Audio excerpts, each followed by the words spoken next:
Hello student, आज मैं आपको बताऊंगी कि एम्स नर्सिंग 2025 एग्ज़ाम के लिए आप क्वेश्चन प्रैक्टिस करने के लिए कौन सी बुक प्रेफर करें और क्वेश्चन कहाँ से लगाएं।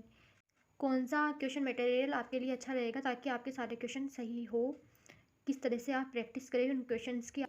आपको मैं जो क्वेश्चन मटेरियल बताऊंगी उनके बाहर से कहीं से भी कोई क्वेश्चन नहीं आएगा, उनके बेस्ड ही क्वेश्चन आता है एग्ज़ाम के अंदर। एग्ज़ाम में ज़्यादा डिफ़िकल्ट क्वेश्चन नहीं आते।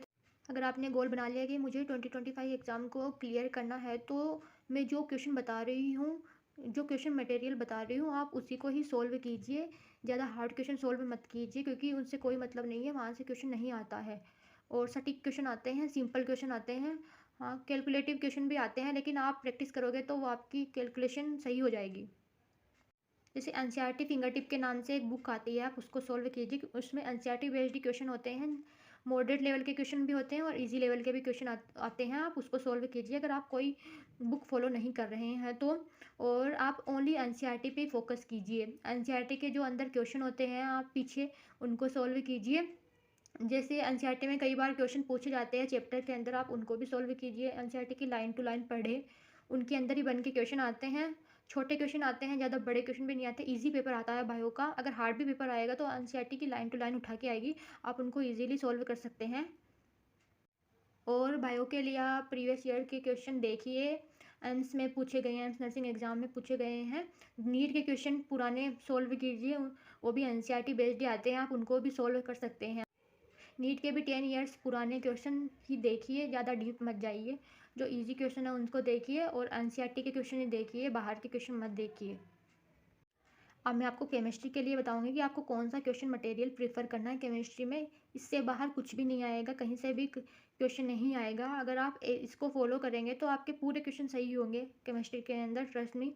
जैसे आपको 10 इयर्स पुराने क्वेश्चन सोल्व करने हैं कि किस तरीके के क्वेश्चन पूछे जाते हैं एग्जाम के अंदर, आपको खुद पता चल जाएगा कि इजी क्वेश्चन आते हैं, मॉडरेट क्वेश्चन भी आते हैं, लेकिन आप प्रैक्टिस करोगे तो वो कैलकुलेशन आपकी सही हो जाएगी।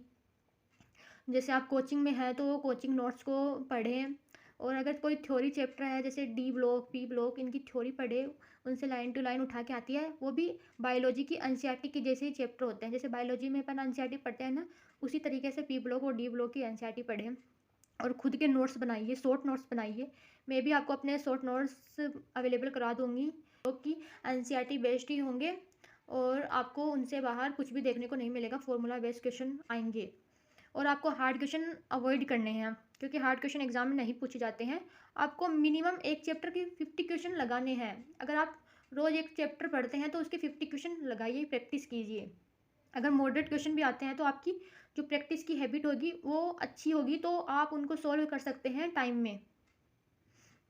थ्योरी चैप्टर के लिए प्रॉपर एनसीईआरटी ही पढ़े, क्योंकि एनसीईआरटी की लाइन टू लाइन उठा के आती है। जैसे डी ब्लॉक, पी ब्लॉक, ऐसे चैप्टर हो गए, इनकी आप एनसीईआरटी पढ़े, पुराने 10 इयर्स के क्वेश्चन लगाए, अपने नोट्स पढ़िए और कई थ्योरी चैप्टर है उनके बस एनसीईआरटी पढ़े।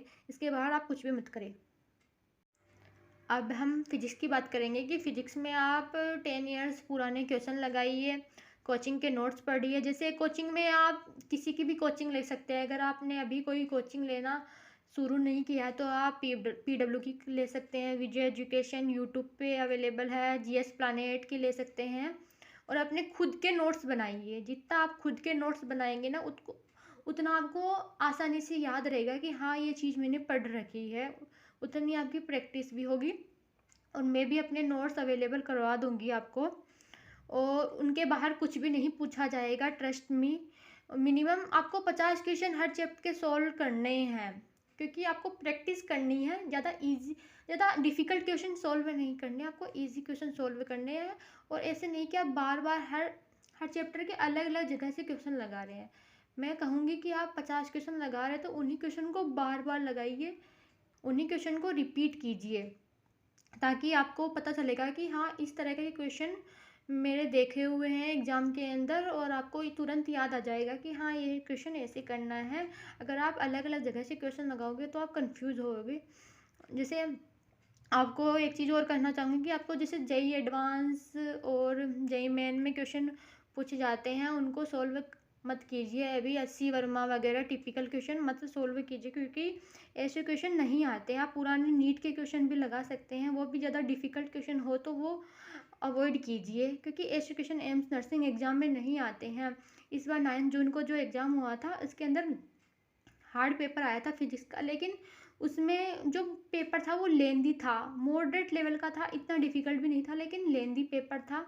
तो आपकी कैलकुलेशन अच्छी होएगी तो आप उसको कर सकते हैं, प्रैक्टिस अच्छी होएगी।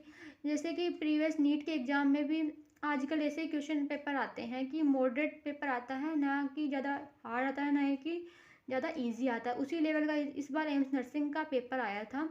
वो भी पेपर लेंदी आता है नीट के एग्ज़ाम के जैसे, और इजी पेपर आता है।